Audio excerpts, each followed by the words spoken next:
Custo de vida, emprego e desemprego, cesta básica, tarifas públicas, salário mínimo.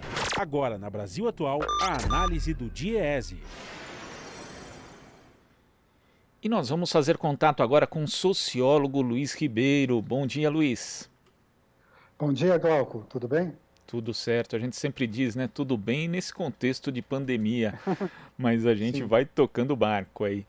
Luiz, o DIEESE fez um levantamento com base no sistema mediador que reúne os dados oficiais das negociações coletivas realizadas no Brasil e constatou aqui que no primeiro semestre deste ano o número de cláusulas relativas a reajustes salariais foi 28% inferior ao negociado no mesmo período do ano passado. A maioria das cláusulas negociadas tem relação com a Covid-19. A pandemia mudou demais o contexto das negociações coletivas nesse primeiro semestre?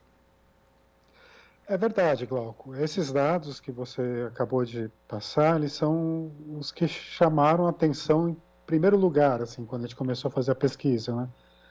A gente sabe que o reajuste salarial é um dos principais, se não o principal tema da negociação coletiva, né?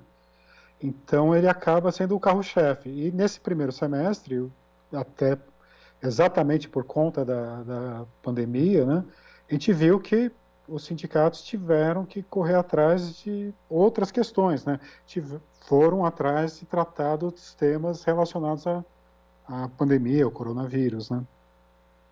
E aí, nesse caso, além aí da questão salarial, tem as condições de segurança, as condições de saúde, home office. O que pode ser constatado, que foi tratado durante essas negociações, Luiz? Olha, tem uma gama imensa de temas, né? Tem alguns acordos que trataram de forma protocolar, né, citando o decreto legislativo que tratou que instaurou o estado de calamidade, né? Tem cláusulas que tratam da questão da jornada, cláusulas que tratam do home office, como você bem falou, e tem também questões relativas às medidas provisórias que foram sendo implementadas, né, ao longo dos primeiros momentos, né, da pandemia, né. Tem a 927 e principalmente aí no caso que foi objeto do estudo, a MP 936, né, que tratou da questão da redução da jornada, né, com redução de salário, e também da questão da suspensão do contrato, né, temporária, suspensão temporária. Quer dizer, boa parte das negociações coletivas, na verdade, dizem respeito, né? Eu estava até vendo aqui, Luiz, a MP 936, 42% dos instrumentos coletivos mencionam esse instrumento. Quer dizer, muitas empresas, muitas categorias tiveram que conviver com essa questão, então, da suspensão da jornada e também aí da suspensão ali, da redução de salários também. Foi esse o contexto que a pandemia trouxe para o trabalhador brasileiro, pelo menos o formal? Sim, exatamente. Esse foi o tema-chave, talvez, dentre todos os temas que podem estar relacionados à Covid, né? Foi presente em todas as categorias, a gente observou em setor, principalmente de serviços e o setor industrial, a gente observou em algumas atividades, aí eu chamo atenção para aquelas de atendimento ao público, né? Assim, o comércio, turismo e hospitalidade, que envolve bares, restaurantes, hotéis. Tem também atividades como transporte, que guarda alguma relação também com atendimento ao público, principalmente motoristas e cobradores de ônibus, né? E outro aspecto também que nos surpreendeu é que foi uma negociação difundida em todo o Brasil. Não há nenhuma cidade no Brasil que não tenha algum acordo ou convenção que tratou do coronavírus nesse Mas período. E isso foi um dado importante assim da pesquisa. E por essa pesquisa também dá para a gente ver que regiões foram mais afetadas, em quais, por exemplo, essa questão da jornada e do emprego ela foi mais decisiva do que em outras? Exatamente, né? A gente observou que o estado de São Paulo, né, no estado de São Paulo, houve uma concentração grande de acordos, né, tanto em termos absolutos como em termos relativos, né? E quando eu digo em termos relativos, eu estou falando assim, do total de acordos firmados, né, no estado de São Paulo, a maior parte tratava desse assunto. Então, a gente observa uma presença muito forte no estado de São Paulo, em algumas capitais, em regiões onde tem uma economia, alguns polos econômicos bem desenvolvidos, por exemplo, Manaus tem bastante acordo, na região sul tem muitos acordos, algumas capitais, Pernambuco e Ceará também tem bastante acordos relativos ao coronavírus. E aí depende também dos setores, né? Acho que no Ceará tem muito do setor de calçados, São Paulo pegou a indústria toda, e o comércio, os serviços, e Manaus é o polo industrial de Manaus. Então, esses são dados que a gente foi observando na nossa análise. E quando a gente fala especificamente do caso do MP936, existem setores aqui, eu estava verificando, Luiz, que foram mais atingidos, né? São 57% dos instrumentos coletivos dos metalúrgicos, 48% dos comerciários e 44% dos instrumentos coletivos dos trabalhadores do setor de transportes. Quer dizer, esses setores aqui acabaram sendo mais... esse instrumento foi mais utilizado pelas empresas de uma forma geral? Sim, são do conjunto de setores que mais negociaram cláusulas relativas ao MP, esses três com certeza estão no topo ali, estão entre as primeiras, né?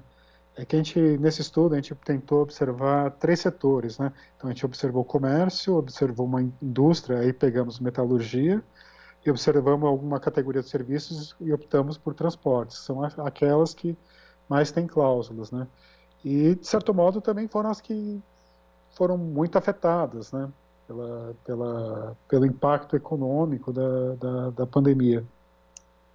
E a gente tinha ali, né, nos anos 90, quando se falava em negociações coletivas, muitas delas diziam respeito justamente à manutenção do emprego e menos à cláusula de reajuste salarial.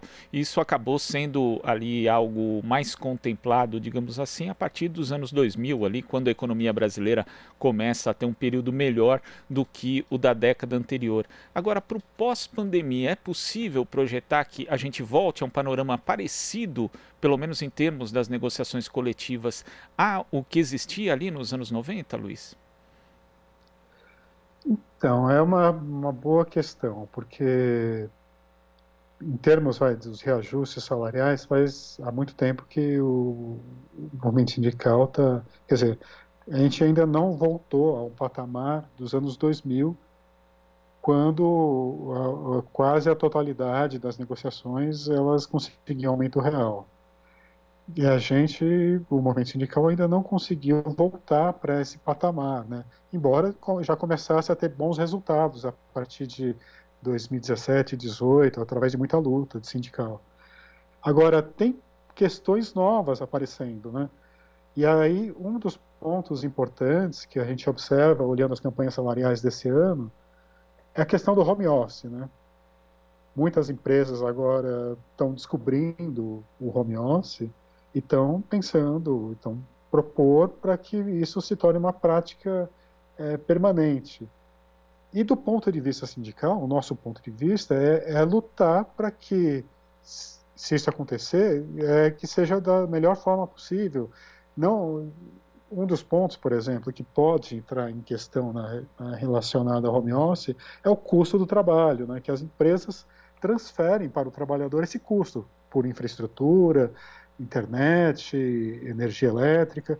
Então, esses assuntos já começam a entrar nas negociações. Eu vejo entre os bancários, eu vejo entre os petroleiros, outras categorias certamente já estão tratando disso, de como que lidar com essa situação do home office, que é um tema que vem, acho que é uma das consequências, talvez, da pandemia, talvez uma principal nesse primeiro momento.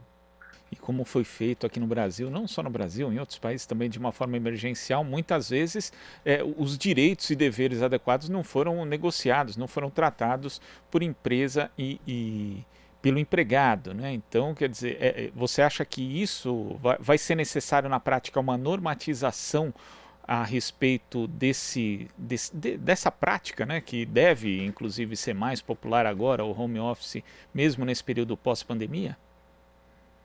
Com certeza, eu acho que tem uma questão que vai ser regulada pela contratação coletiva, mas eu acho que o Ministério do Trabalho, não, o Ministério Público do Trabalho, a Justiça do Trabalho tem que também entrar nessa discussão para normatizar questões, né? Por exemplo, questão de segurança, saúde e segurança, como que ficam as questões relacionadas a esse tema, ou, por exemplo, doença profissional, num ambiente doméstico?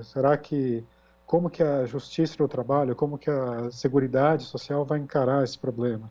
Então tem um conjunto de questões que precisam ser reguladas, tanto na negociação direta entre sindicatos e empresas, como na sua relação com o Estado, com o Poder Judiciário. Tá certo, Luiz. Queria agradecer sua participação aqui no Jornal Brasil Atual e até a próxima. Obrigado, Glauco. Até a próxima. Nós conversamos aqui com o sociólogo Luiz Ribeiro. Aqui você ouve as notícias que os outros não dão. Jornal Brasil Atual.